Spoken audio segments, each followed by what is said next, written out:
Assalamualaikum warahmatullahi wabarakatuh. Perkenalkan, nama saya Andika Dwi Swanto dari TKMF. Hari ini saya akan mempresentasikan infografis pendidikan Pancasila. Materi pendidikan Pancasila yang saya akan bawakan, yang pertama, sejarah perumusan Pancasila dan fungsi Pancasila. Yang kedua, hubungan Pancasila dengan proklamasi kemerdekaan UUD 1945. Yang ketiga, dinamika dan tantangan Pancasila dalam kehidupan berbangsa dan bernegara. Yang keempat, Pancasila sebagai pandangan hidup dan dasar negara. Yang kelima, Pancasila menjadi dasar negara Republik Indonesia. Yang keenam, Pancasila sebagai ideologi negara. Yang pertama, sejarah perumusan Pancasila dan fungsi Pancasila. Periode pengusuhan Pancasila ahli sejarah Sartono Kartodirjo sebagai yang dikutip oleh Mukhtar Perguruan Tinggi dalam artikel yang berjudul Pancasila sebagai modal rasionalitas politik, menengarai bahwa benih nasionalisme sudah mulai tertanam kuat dalam gerakan Perhimpunan Indonesia yang sangat menekankan solidaritas dan kesatuan bangsa. Lahirnya Sumpah Pemuda 28 Oktober 1928 merupakan momen-momen perumusan diri bagi bangsa Indonesia. Tokoh-tokoh yang berbicara dalam sidang BPUPKI menampilkan beberapa pembicara, yaitu Muhammad Yamin, Soekarno, Ki Haji Bagus Hadikusumo, dan Soekarno. Keempat tokoh tersebut menyampaikan usulan tentang dasar negara. Menurut pandangan masing-masing pidato Soekarno, sidang menerima usulan nama Pancasila bagi dasar filsafat negara, filosofis Groundslek, yang diusulkan oleh Soekarno dibentuk panitia kecil 8 orang, yaitu Ki Haji Bagus Hadikusumo, Wahid Hasyim, Muhammad Yamin, Sutarjo, Marimis, Iskandar, Muhammad Hatta, yang bertugas menampung usul-usul seputar calon dasar negara. Kemudian sidang BPUPKI pertama 29 Mei 1945 sampai 1 Juni 1945 ini berhenti untuk sementara. Sidang BPUPKI kedua pada 10 sampai 16 Juli 1945 adalah setujuinya naskah awal-awal pembuka hukum dasar yang kemudian dikenal dengan nama Piagam Jakarta. Peristiwa itu ditandai dengan jatuhnya bom atom di kota Hiroshima pada 6 Agustus 1945. Sehari setelah peristiwa itu, 7 Agustus 1945, pemerintah penduduk Jepang di Jakarta mengeluarkan maklumat yang berisi 1. Pertengahan Agustus 1945 akan dibentuk Panitia Persiapan Kemerdekaan bagi Indonesia atau PPKI. Yang kedua, panitia itu rencananya akan dilantik 18 Agustus 1945 dan mulai bersidang 19 Agustus 1945. Yang ketiga, direncanakannya 24 Agustus 1945 Indonesia merdeka. Para pemuda sudah mengetahui bahwa Jepang menyerang kepada sekutu sehingga Jepang tidak memiliki kekuasaan secara politis di wilayah penduduk, termasuk Indonesia. Perubahan situasi yang cepat itu menimbulkan kesalahpahaman antar kelompok pemuda dengan Soekarno dan kawan-kawan, sehingga terjadi penculikan atas diri Soekarno dan Muhammad Hatta ke Ranggas Denglok. Dalam istilah pemuda Pancasila waktu itu, mengamankan. Tindakan pemuda itu berdasarkan keputusan rapat yang diadakan pada pukul 24.00 WIB menjelang 16 Agustus 1945 di Cikini nomor 71 Jakarta, Kartodirjo DKK 1975-26. Yang kedua, hubungan Pancasila dengan proklamasi kemerdekaan dan pembukaan UUD 1945. Sifat hubungan yaitu memberikan penjelasan terhadap dilaksanakannya proklamasi pada 17 Agustus 1945, memberikan penegasan terhadap dilaksanakannya proklamasi 17 Agustus 1945 dan memberikan pertanggungjawaban terhadap dilaksanakannya proklamasi 17 Agustus 1945. Kailan 1993 62-64. Pembukaan hakikat merupakan pernyataan kemerdekaan yang lebih rinci dari adanya cita-cita luhur yang menjadi semangat pendorong ditegakkannya kemerdekaan. Undang-Undang Dasar tidak merupakan peraturan hukum yang tertinggi. Di atasnya masih ada dasar-dasar pokok bagi Undang-Undang Dasar yang dinamakan pokok kaidah negara yang fundamental atau stat fundamental norm. Pembukaan UUD 1945 memenuhi syarat unsur mutlak sebagai stat fundamental norm. Pancasila merupakan asal kerohanian dari pembukaan UUD 1945 sebagai stat fundamental norm. Secara ilmiah, akademis pembukaan UUD 1945 sebagai mempunyai hakikat kedudukan yang tetap kuat dan tak berubah bagi negara yang dibentuk. Yang ketiga, dinamika dan tantangan Pancasila dalam kehidupan berbangsa dan bernegara. Dinamika Pancasila yaitu gerakan masyarakat secara terus-menerus yang menimbulkan perubahan dalam tata hidup masyarakat yang berbangsa dan bernegara.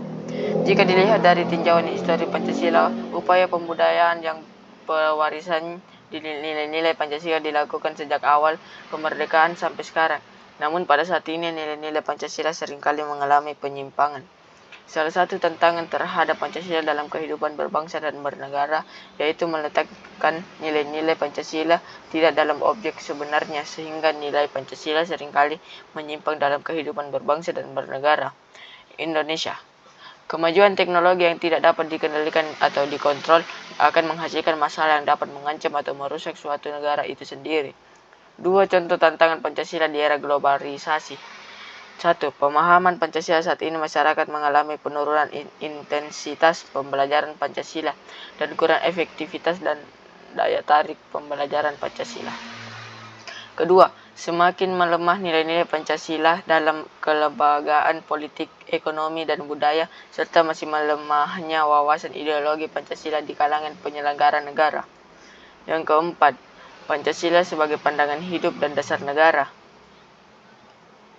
Pancasila sebagai pandangan hidup bangsa artinya nilai-nilai ketuhanan, kemanusiaan, persatuan, kerakyatan, dan keadilan, yang kini kebenarannya, kebaikan, keindahan, dan kegunaan oleh bangsa Indonesia yang dijadikan sebagai pedoman kehidupan bermasyarakat, berbangsa, dan bernegara. Pancasila sebagai pandangan hidup berarti nilai-nilai Pancasila melekat dalam kehidupan masyarakat dan dijadikan norma yang bersikap dan bertindak. Pancasila memberikan arah tentang hukum harus menciptakan keadaan negara yang lebih baik dengan berlandaskan pada nilai-nilai ketuhanan, kemanusiaan, persatuan, kerakyatan, dan keadilan. 5. Pancasila menjadi dasar negara Republik Indonesia. Apakah Anda pernah mendengar istilah Homo faber, makhluk yang menggunakan teknologi, atau Homo socius, makhluk yang bermasyarakat, atau Homo economicus, makhluk yang ekonomi, dan istilah sum politikon atau makhluk politik? Istilah-istilah tersebut merupakan predikat yang melekat pada eksistensi manusia. Selain itu, predikat-predikat tersebut mengisyaratkan bahwa interaksi antar manusia dan dimotivasi oleh sudut pandang kebutuhan atau kepentingan interes masing-masing. Akibat pergaulan, manusia dapat bersama atau sejalan berbeda atau bertentangan satu sama lain. Bahkan meminjamkan istilah Thomas Hobbes, manusia yang satu dapat menjadi serigala bagi yang lain, Homo homini lupus. Oleh karena itu, agar terciptanya kondisi yang harmonis dan tertib dalam memenuhi kebutuhannya, dalam memperjuangkan kesejahteraan, manusia membutuhkan negara. Apa negara itu menurut Diponolo 1975-23 sampai tanggal 25? Negara adalah suatu organisasi kekuasaan yang berdaulat yang dengan tata pemerintahan melaksanakan tata tertib atas suatu umat di suatu daerah tertentu. Lebih lanjut, Diponolo mengemukakan beberapa definisi negara yang dalam hal ini penulis paparkan secara skematis. Pada era globalisasi dewasa ini, banyak hal yang akan merusak mental dan nilai moral Pancasila yang menjadi kebangsaan bagi bangsa dan negara Indonesia. Dengan demikian, Indonesia perlu wawasan dan berupaya agar ketahanan mental ideologi bangsa Indonesia tidak tergerus. Pancasila harus senantiasa menjadi benteng moral dalam menjadi tantangan-tantangan terhadap unsur-unsur kehidupan bernegara yaitu sosial, politik, ekonomi, budaya, dan agama. Tantangan yang muncul antara lain berasal dari derasnya arus paham yang bersandar pada otoritas materi seperti liberalisme, kapitalisme, komunisme, sekularisme, pragmatisme, dan hedonisme yang mengerus kepribadian bangsa yang berkarakter nilai-nilai Pancasila. Hal ini pun dapat dilindas dengan jelas betapa paham-paham tersebut telah merasuki jauh dalam kehidupan bangsa Indonesia, sehingga melupakan kultur bangsa Indonesia yang memiliki sifat religius, santun, dan gotong royong.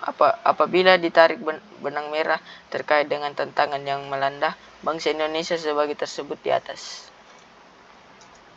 Yang keenam, apa yang dimaksud dengan ideologi? Mungkin Anda pernah membaca atau mendengar pengertian ideologi. Istilah ideologi berasal dari kata idea, yang artinya gagasan, konsep, pengertian dasar dan cita-cita, dan logos, yang berarti ilmu. Ideologi secara etimologis artinya ilmu tentang ide-ide, the science of ideas, atau ajaran yang pengertian dasar. Kalian 2013 60-61. Dalam Kamus Besar Bahasa Indonesia, ideologi didefinisikan sebagai kumpulan konsep bersistem yang dijadikan asal pandangan yang memberikan arah dan tujuan untuk kelangsungan hidup Indonesia.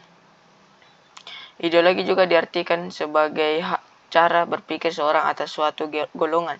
Ideologi dapat diartikan paham, teori, dan tujuan yang merupakan suatu program sosial politik. Kamus Besar Bahasa Indonesia 2008 halaman 517. Dalam pengertian tersebut, Anda dapat berkomitmen menjalankan ajaran agama dan konteks Indonesia yang berdasarkan pada Pancasila dan UUD 1945, Negara Republik Indonesia, taat beragama dan kehidupan individu, bermasyarakat, berbangsa, bernegara, dan berpengembangan keilmuan serta kehidupan akademik dan profesi. Mengembangkan karakter Pancasila yang teraktualisasi dalam sikap jujur, disiplin, dan tanggung jawab. Peduli, santun, ramah lingkungan, gotong royong, cinta damai, responsif, dan proaktif. Menganalisis ideologi besar dunia dan ideologi baru yang muncul dan menjelaskan Pancasila sebagai ideologi yang cocok untuk Indonesia. Menalar perbedaan pandangan tentang beragam ideologi dan membangun pemahaman yang kuat tentang ideologi Pancasila. Menangkap beberapa komponen penting dalam sebuah ideologi, yaitu sistem, arah, tujuan, cara berpikir, program sosial, dan politik. Sekian dari presentasi saya. Assalamualaikum warahmatullahi wabarakatuh.